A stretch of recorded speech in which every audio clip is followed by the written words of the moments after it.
যেকোনো চতুর্ভুজের শীর্ষবিন্দুর স্থানাঙ্ক নির্ণয় করার জন্য আমরা অনেকে অনেক ধরনের পদ্ধতি অবলম্বন করে থাকি। আজকে আমি এমন একটা সিম্পল শর্টকাট ট্রিক নিয়ে আসছি, যেটা হচ্ছে মূলত বেশি বেশি কম কম থিওরি।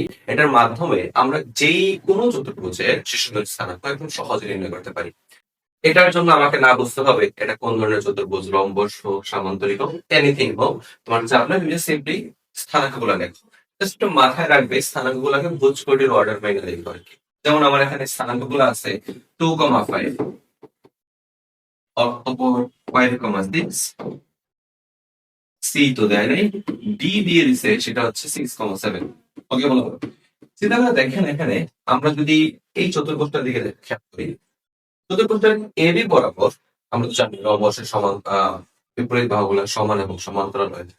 তাহলে যদি এগুলো সমান্তরাল হয়, তাহলে এবি বরাবর এখানে ভুজ এবং কোণের পরিবর্তন যতটা হবে, ডিসি বরাবর ভুজ এবং কোণের পরিবর্তন ঠিক ততটাই হবে, ঠিক না? তাহলে এখানে এ থেকে বি তে যাওয়ার জন্য যদি আমার ভুজের পরিমাণ হয়, দেখো ভুজটা 2 ছিল, 5 হয়ে গেছে। এ থেকে বি তে যাওয়া ভুজ বাড়ছে কতটুকু? 3 একক বাড়ছে, প্লাস 3। তাহলে আমার এখানে ডি থেকে সি তে যাওয়ার জন্য ভুজের মানটা কতটুকু বাড়াইতে হবে? 3 একক বাড়াইতে হবে। 6 থেকে 3 একক বাড়াই দিতে সেটা হবে 9। সিম্পল।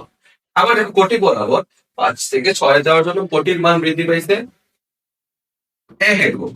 তাহলে চিন্তা করে দেখো তো, 7 থেকে কত বৃদ্ধি পাইলে আমি কোটিটা পাওয়া যাবো? 7 থেকে আমার এখানে কোটির মান যদি আমি প্লাস 1 একক বাড়াই দিই, তাহলে আমি সিম্পলি পেয়ে যাচ্ছি আমার সি বিন্দু কোটির মান। অর্থাৎ বিন্দুটা হচ্ছে আমার 9,8। উত্তর দিতেছে ঠিক 2 নম্বর। সহজ না? কেউ যদি চাও যে ভাইয়া আমি এখানে এডি বরাবর এবং বিসি বরাবর হিসাবটা চালাতে চাই, তুমি চাইলে সেটাও করতে পারো, আমি সেটাও দেখাতে পারি। খেয়াল করে দেখো ভাইয়া, এ থেকে ডি তে যাওয়ার জন্য আমার বুঝ পারছে 2 থেকে 6, অর্থাৎ প্লাস 4 একক। তাহলে বি থেকে সি তে যাওয়ার জন্য তুমি যদি 5 থেকে 4 একক বাড়ায় দাও, তুমি কি পাচ্ছ? মনে হচ্ছে না? আবার সিম্পল ভাবে কোনটির বেলায় 5 থেকে 7 এ গেছে, মানে কত একক বাড়ছে? 2 একক বাড়ছে। তাহলে সিম্পলি বি থেকে সি তে যাওয়ার জন্য 2 একক বাড়ায় দাও, 6 থেকে 8 এ যাওয়ার জন্য 2 এককই বাড়ছে। অর্থাৎ যে কোনো চতুর্ভুজের বিপরীত বাহুগুলোর রেসপেক্টে চিন্তা করবা, তাই বিপরীত বাহুতে ভুজ যতটুকু বাড়ছে যদি বেশি হয় বেশি করে দিবা, কম হইলে কম করে দিবা। এই কারণে এই কনসেপ্টটার নাম হচ্ছে বেশি বেশি কম কম থিওরি।